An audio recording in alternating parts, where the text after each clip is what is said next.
आज हम देखेंगे पॉलिटिक्स। पॉलिटिक्स पढ़ने वाले हैं। आज से जो हमारा चैप्टर स्टार्ट हो रहा है वो पॉलिटिक्स स्टार्ट हो रहा है। इसमें हम कौन सा टॉपिक देखेंगे? ऐतिहासिक पृष्ठभूमि देखेंगे। ऐतिहासिक पृष्ठभूमि है ना। हिस्टोरिकल बैकग्राउंड देखेंगे। हिस्टोरिकल बैकग्राउंड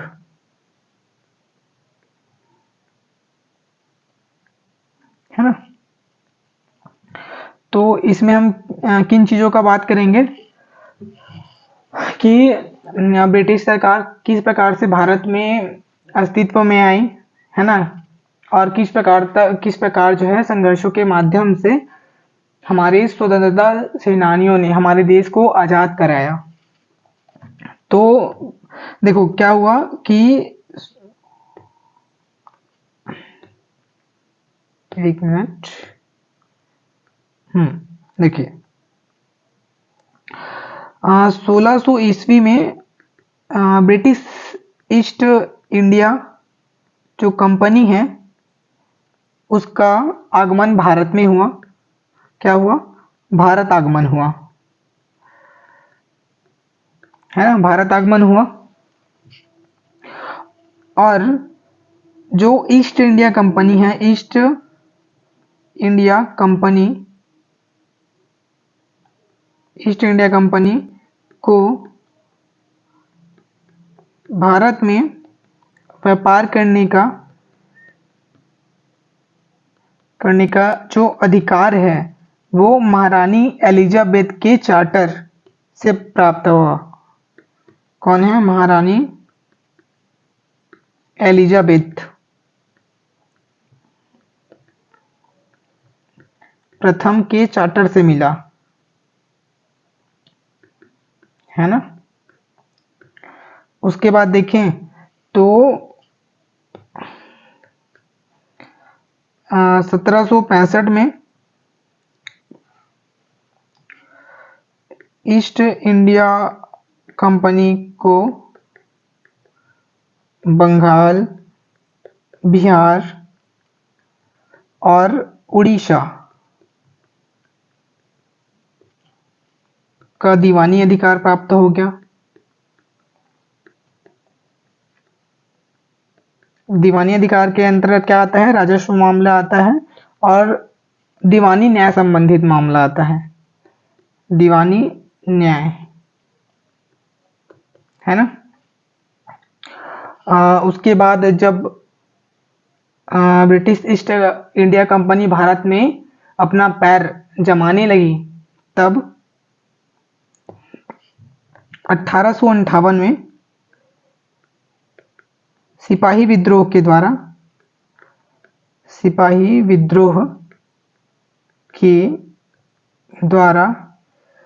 ब्रिटिश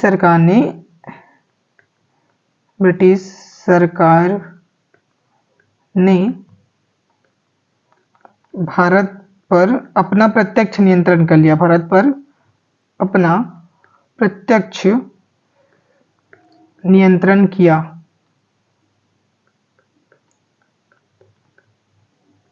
है ना।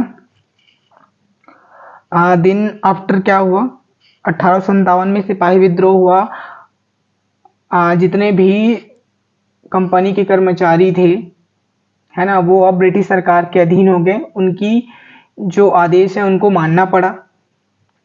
दिन आफ्टर क्या हुआ कि जो हमारे क्रांतिकारी थे उन्होंने आंदोलन किया और स्वतंत्रता की लड़ाई लड़ी।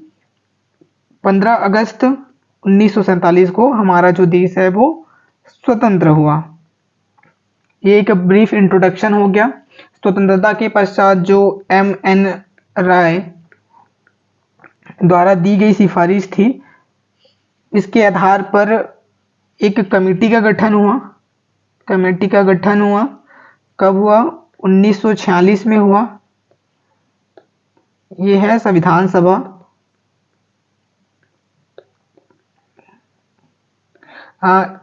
M.N. राव को जो है साम्यवाद का प्रणेता कहा जाता है। वनडे एग्जाम में पूछा जाता है साम्यवाद का प्रणेता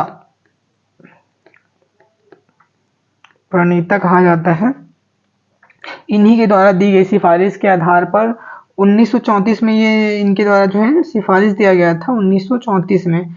इसी सिफारिश को अमल करते हुए 1946 में एक कमेटी बनी जिसका नाम संविधान सभा रखा गया, है ना। और इस संविधान सभा ने 2 वर्ष 11 माह और 18 दिन का समय लेने के पश्चात 26 नवंबर 1949 को संविधान बनाकर तैयार कर दिया। संविधान तैयार किया, है ना, हमारे सामने प्रस्तुत कर दिया। दिन आफ्टर क्या हुआ कि 26 जनवरी 1950 को हमारा भारतीय संविधान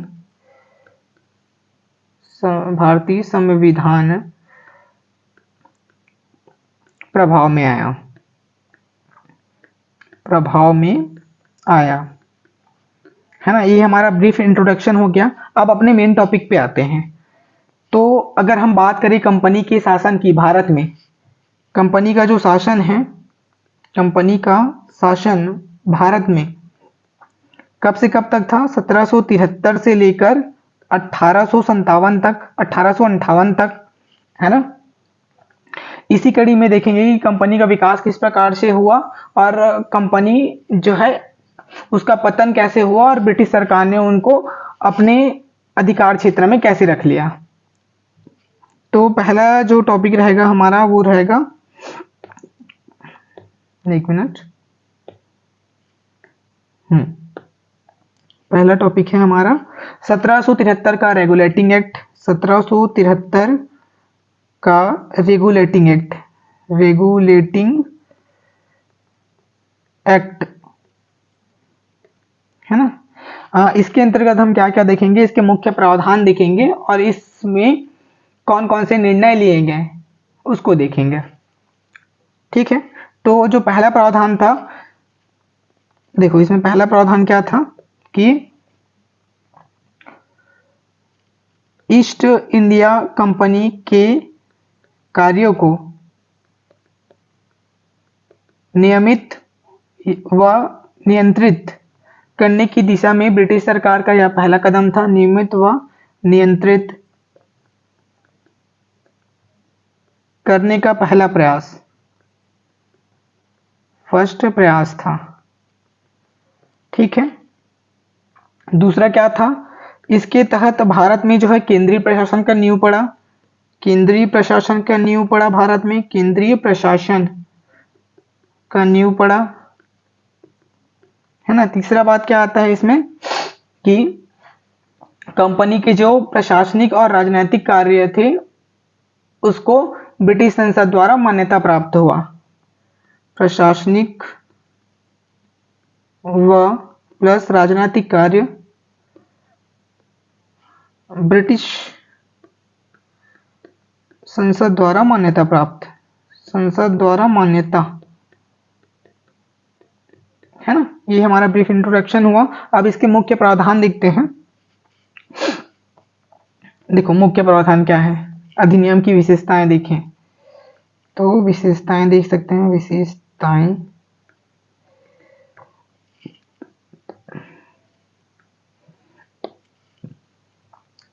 क्या हुआ कि जो बंगाल का गवर्नर था, बंगाल का गवर्नर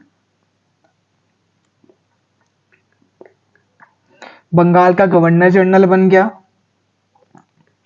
बंगाल का गवर्नर जनरल पद सुशोभित किया गया। बंगाल के गवर्नर को बंगाल का गवर्नर जनरल पद सुशोभित किया गया। बंगाल का गवर्नर जनरल। इसके तहत क्या हुआ, मद्रास प्लस जो बंबई के गवर्नर थे वो बंगाल के गवर्नर के अधीन हो गए। किनके अधीन हो गया? बंगाल के गवर्नर के अधीन हो गए, है ना। इस प्रकार से जो बनने वाला प्रथम गवर्नर था वो कौन था? वारेन हेस्टिंग्स था। कौन बना first governor general? Warren Hastings था। है ना, फर्स्ट गवर्नर जनरल बना वारिंग हेस्टिंग्स। ठीक है, नेक्स्ट इसका जो विशेषता है कि इसी अधिनियम के तहत 1774 में कलकत्ता में एक उच्चतम न्यायालय का स्थापना किया गया, जिसमें एक न्यायाधीश और 3 अन्य न्यायाधीश थे।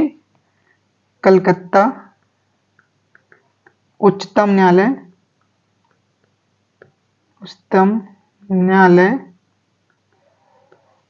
की स्थापना, कलकत्ता उच्चतम न्यायालय की स्थापना 1774 में, जिसमें एक मुख्य न्यायाधीश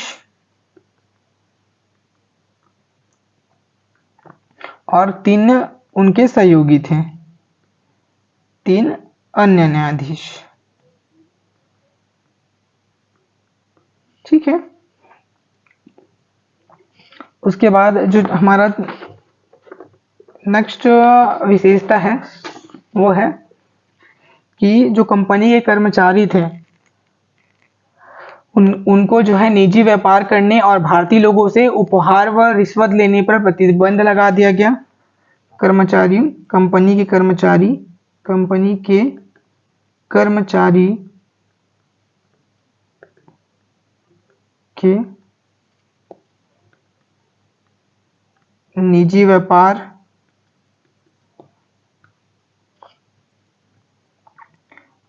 भारतीयों से उपहार रिश्वत को क्या कर दिया गया, प्रतिबंधित कर दिया गया। ठीक है, और 1773 का जो ये रेगुलेटिंग एक्ट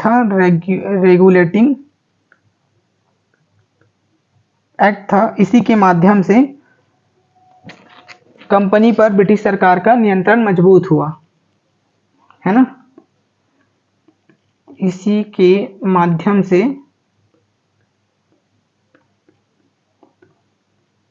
ब्रिटिश सरकार का